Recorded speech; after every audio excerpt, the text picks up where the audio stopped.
বিভাগীয় প্রধান, গাইনি এবং অবস্টেট্রিক বিভাগ, খুলনা মেডিকেল কলেজ, খুলনা। আমি গত 12 বছর ধরে ইনফার্টিলিটি এবং আইভিএফ নিয়ে কাজ করছি। বর্তমানে কাজ করছি চিফ কনসালটেন্ট হিসেবে গ্লোবাল ফার্টিলিটি সেন্টারে।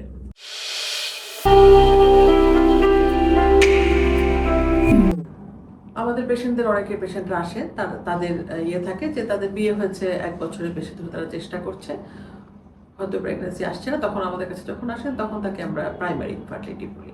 আর এমন যদি হয় যে তার কখনো হয়তো একটি বাচ্চা আছে, সেটা বাচ্চাটা অনেকদিন, বাচ্চা হওয়ার পরে তারা হয়তো চেষ্টাই করছে, আবারও চেষ্টা করছে 1 বছরের বেশি সময় ধরে, বাচ্চা আছে অথবা কোনো অ্যাবর্শন আছে অথবা কোনো একটোপিক প্রেগনেন্সির হিস্ট্রি আছে, কিন্তু তারপরে তারা 1 বছরের বেশি সময় ধরে চেষ্টা করছেন, প্রেগনেন্সি আসছে না, তখন তাকে আমরা সেকেন্ডারি ইনফার্টিলিটি বলি। তো আমাদের যে প্রেগনেন্সি বা ইনফার্টিলিটি পেশেন্টরা আসে, তাদের মধ্যে অনেকের প্রশ্ন, দেখা যায় স্বামী আসেইনি, শুধু স্ত্রী এসেছেন তার শাশুড়ির সাথে বা তার অন্যান্য আত্মীয়ের সাথে, স্বামী আসেনি কেন? ওর তো কোনো অসুবিধা নাই, আমারই মাসিক দেরি দেরি করে হয়, আমারই অসুবিধা। আসলে এই কথাগুলি ঠিক না। হ্যাঁ, আমরা কিন্তু একদম দুজনের মিনিমাম 2-3টা টেস্ট ছাড়া আমরা কিন্তু ওষুধ দেওয়ারই আমাদের অধিকার নাই, ওষুধ দেওয়াই উচিত না। হ্যাঁ, অনেক সময় রোগী জোরাজুরি করে, হয়তো না ঠিক আছে মাসিকের সময় হয়ে গেছে, পরে আর সময় নেই, আপনি শুরু করেন, এর 2-4 দিন বা 1 সপ্তাহের মধ্যে আমি চিকিৎসায় আমরা রিপোর্ট দেখাবো। তো এই ব্যাপারগুলি ঠিক না যে স্বামী সবকিছু ঠিক আছে সুতরাং আমারই অসুবিধা।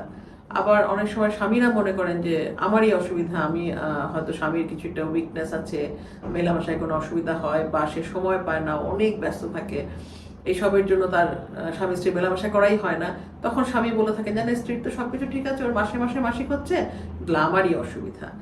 আসলে কিন্তু এই পেশেন্ট কিন্তু দুজন, আমাদের পেশেন্ট কিন্তু ইনফার্টিলিটি পেশেন্ট মানে কিন্তু 2 জন, অর্থাৎ 2 জন পেশেন্ট আমাদের সামনে আসবেন, 2 জনের আমরা হিস্ট্রি নেই, 2 জনের আমরা শারীরিক পরীক্ষা করি, অর্থাৎ চেক আপ করি, তারপরে 2 জনের আমরা পরীক্ষা নিরীক্ষা যে ইনভেস্টিগেশন সেগুলো 2 জনের করি, এবং তারপরে 2 জনের মিলিতভাবে চিকিৎসা দেওয়া হয়। প্রথম যদি 2 জনের কোনো সমস্যা না থাকে, সেই ক্ষেত্রে হয়তো নারীকে মানে ফিমেল পার্টনারকে দেওয়া হয়, আর যার যেটা সমস্যা আছে সেই অনুযায়ী চিকিৎসা দেওয়া হয়। অর্থাৎ বন্ধাত্ব কিন্তু কোনোদিনও একজনের সমস্যা না। হ্যাঁ, আমাদের যেই ইনফার্টিলিটির যেই পেশেন্টগুলো আসে, তাদের মধ্যে শতকরা 40 জন হচ্ছে ফিমেল পার্টনার অসুখ থাকে, শতকরা 40 জনের হচ্ছে মেল পার্টনার অসুখ থাকে, 10 জনের হচ্ছে উভয়েরই সমস্যা থাকে, আর 10 জনটা হচ্ছে আননোন, কোনো সমস্যা নাই অথচ প্রেগনেন্সি আসছে না।